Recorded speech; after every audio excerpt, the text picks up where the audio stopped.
અબુ આઝમીને ઔરંગઝેબ અંગેની ટિપ્પણી ભારે પડી, મહારાષ્ટ્ર વિધાનસભા સ્પીકરે સસ્પેન્ડ કર્યા। અબુ આઝમીને ઔરંગઝેબ અંગેની ટિપ્પણી ભારે પડી। ઔરંગઝેબ અંગે વિવાદાસ્પદ નિવેદન બાદ સમાજવાદી પાર્ટીના નેતા અબુ આઝમીને મહારાષ્ટ્ર વિધાનસભામાંથી સસ્પેન્ડ કરી દેવાયા છે। તેમણે વર્તમાન સત્ર માટે સસ્પેન્ડ કરવામાં આવ્યા છે। મહારાષ્ટ્ર સરકારના મંત્રી ચંદ્રકાંત પાટીલે વિધાનસભા સત્રમાં અબુ આઝમીને સસ્પેન્ડ કરવાનો પ્રસ્તાવ રજૂ કર્યો હતો। ભાજપના નેતા સુધીર મુનગંટીવારે કહ્યું કે તેમને માત્ર એક સત્ર માટે જ સસ્પેન્ડ ન કરવા જોઈએ, તેમને વિધાનસભામાંથી હટાવી દેવા જોઈએ।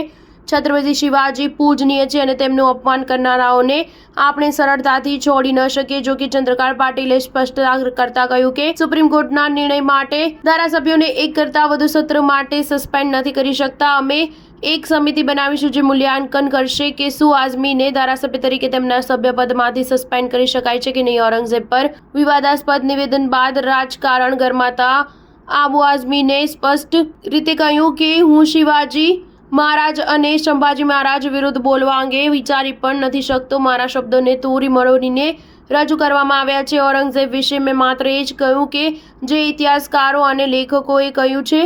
મેં છત્રપતિ શિવાજી મહારાજ, સંભાજી મહારાજ કે અન્ય કોઈ મહાપુરુષ વિશે કોઈ અપમાનજનક ટિપ્પણી નથી કરી। તેમણે આગળ કહ્યું કે હું એટલો મોટો નથી। મેં જે કંઈ કહ્યું હતું તે કેટલાક ઇતિહાસકારોનું નિવેદન હતું। જો મારા આ નિવેદનોથી કોઈને દુઃખ થયું હોય તો હું બિનશરતી માફી માંગુ છું અને મારું નિવેદન પાછું લઉં છું। સ્ટાર ન્યૂઝ 7 હંમેશા સચ્ચાઈની સાથે।